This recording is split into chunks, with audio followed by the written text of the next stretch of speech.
बिना कोई मेहनत किए प्रेशर कुकर में आप ये किलर पंजाबी ढाबा स्टाइल राजमा चावल बना सकते हो।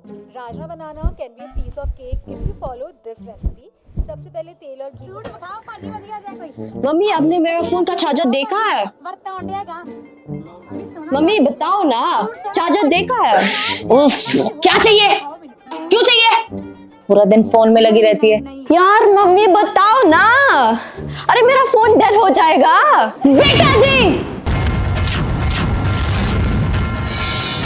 अगर तेरे को चार्जर मिल गया, अगर चार्जर मिल गया तो फिर तू पढ़ाई नहीं करेगी। अगर तू पढ़ाई नहीं करेगी फिर तू फेल हो जाएगी। फेल हो गई तो कॉलेज नहीं मिलने वाला है। अगर तेरे को कॉलेज नहीं मिला तो फिर उसके बाद तेरे को जॉब नहीं मिलेगी। अगर जॉब नहीं मिलेगी तो फिर तू पैसे कैसे कमाएगी? पैसे नहीं कमा पाएगी तो खाएगी कैसे? कुछ खाएगी नहीं, दुबली पतली हो जाएगी। दुबली पतली रहेगी तो तेरे से शादी कौन करेगा? शादी नहीं करेगी तो बच्चे नहीं कर पाएगी। अगर बच्चे नहीं कर पाई तो फिर तू अकेली रह जाएगी। अकेली रह जाएगी तो फिर तू डिप्रेशन में आ जाएगी और फिर तू डेड हो जाएगी। What you saw happening just now behind me is a masterclass at how to traumatize your kid using just words. Brown Parenting 101. I'm just kidding. The line of argument presented here by Mother India is a fallacious argument, a slippery slope to be very precise.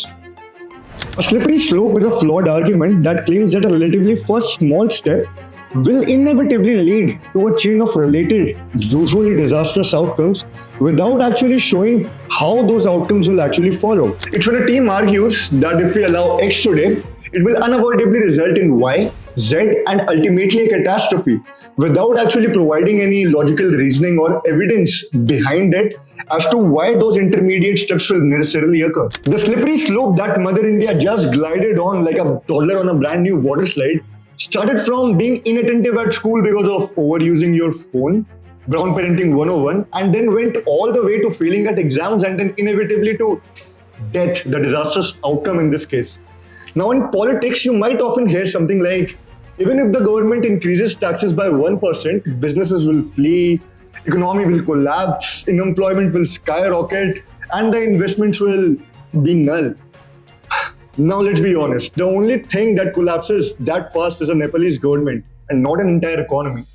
Now you might not be able to doom scroll on Instagram till your brain rots and Karan Aujla's dance with the numbers ring in your ears, but you sure as hell will be able to destroy your opponent in a debate, your mother in this case. And how to do that?